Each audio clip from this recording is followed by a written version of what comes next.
Hello, welcome back to my channel. Today we're going to geek out a little bit and we're going to talk about lenses, gear, and how to choose the right lens for your business. My name is Kate. I'm a wedding and portrait photographer in BC, and I'm going to tell you a little bit about the thought process on how to choose the right lens for you, because I'm sure by now you've watched some of my videos on the gear that I use, and it took a long time to evolve up to that, and I still have favorites. And you know what? My favorite lenses are actually changing and evolving as we go. So I will talk a little bit about that today, but I'm going to give you some steps on how you can choose the right lens for you.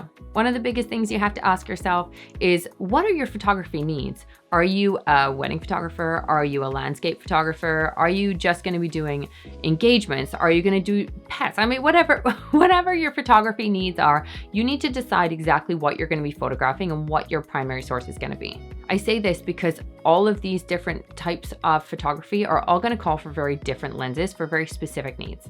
Different lenses are going to have very specific features. So you're going to have different focal lengths. You're going to have different apertures. So that will allow different light into your lens. If you're shooting in low light environments, you need to have a low aperture. And if you're photographing in landscape, you're shooting outdoors, you're going to need something that's a wide frame lens. And this all comes into play when you're selecting your lens. Once you've fine-tuned exactly what you're photographing, we need to talk about the big B. Budget. It is so vast. You can buy a 50mm lens for like $200. You can buy a 50mm lens for about $2,000, and you can spend multiple thousands of dollars getting the same focal length, but you're getting a very, very different quality of lens. So you need to determine what you're willing to invest in certain lenses, because as a wedding photographer, for instance, I've got 5 lenses that I use constantly, and they are at a higher price point, but because my business has evolved, I've been able to invest in my business again. But when I first started out, you better believe it, that 50mm that I was shooting on was that $200 lens and a kit lens. Yeah, I had a kit lens for a while.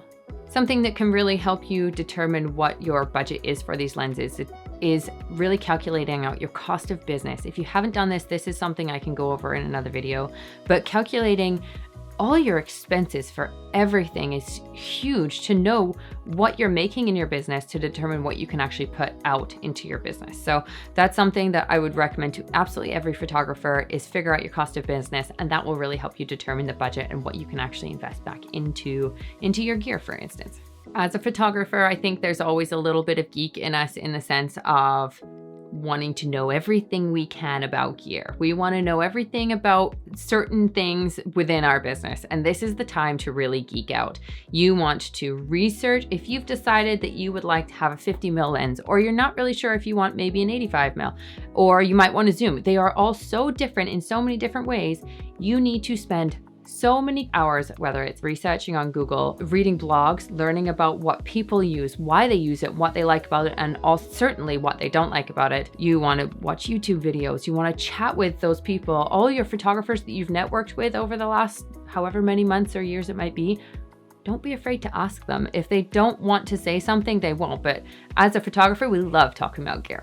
So ask questions, ask their likes, ask their dislikes, because I can assure you, it will really help you, at least give you a direction on where you want to go with what gear you want to use. At this point, you should have a little bit more of an idea as to what your needs are for your photography, for your business, and what you need to be able to photograph. So for instance, like one of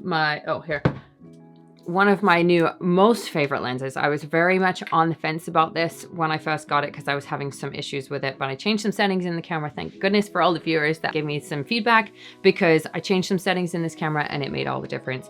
So this one is my 28-70. This is a 2.0.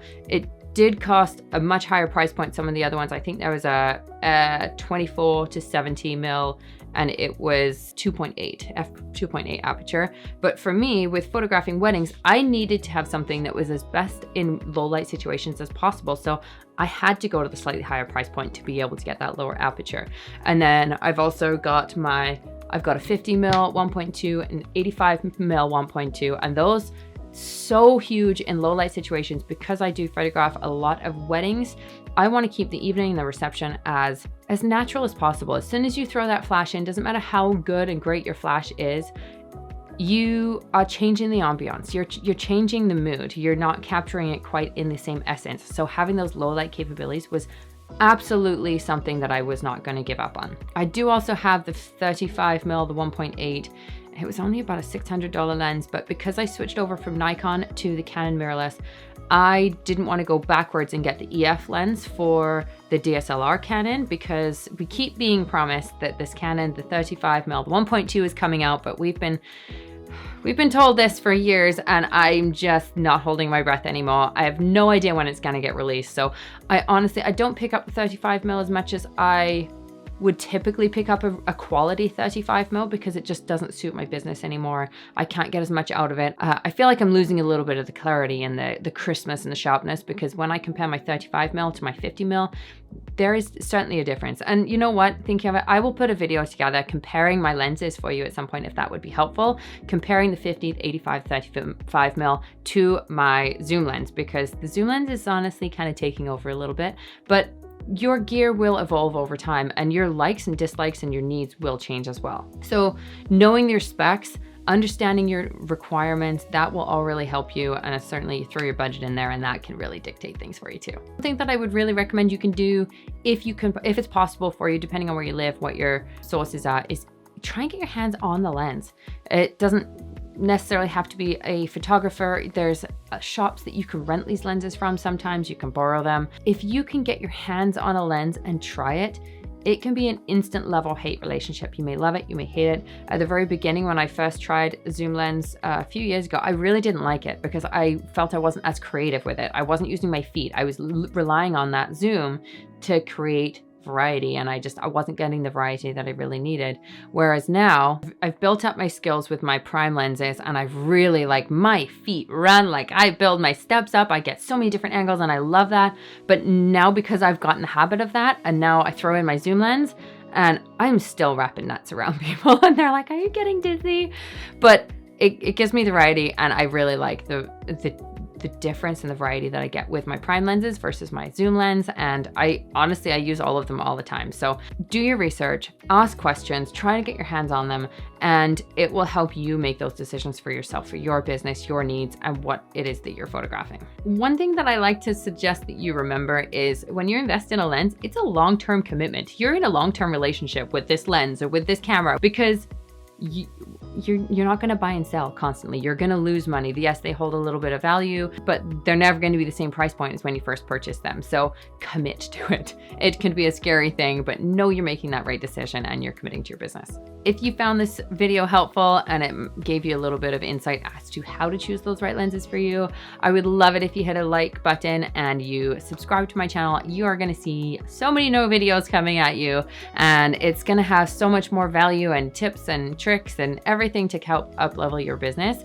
And I'm going to be coming at you every single week. So thank you again for tuning in, and until next week, have a good one.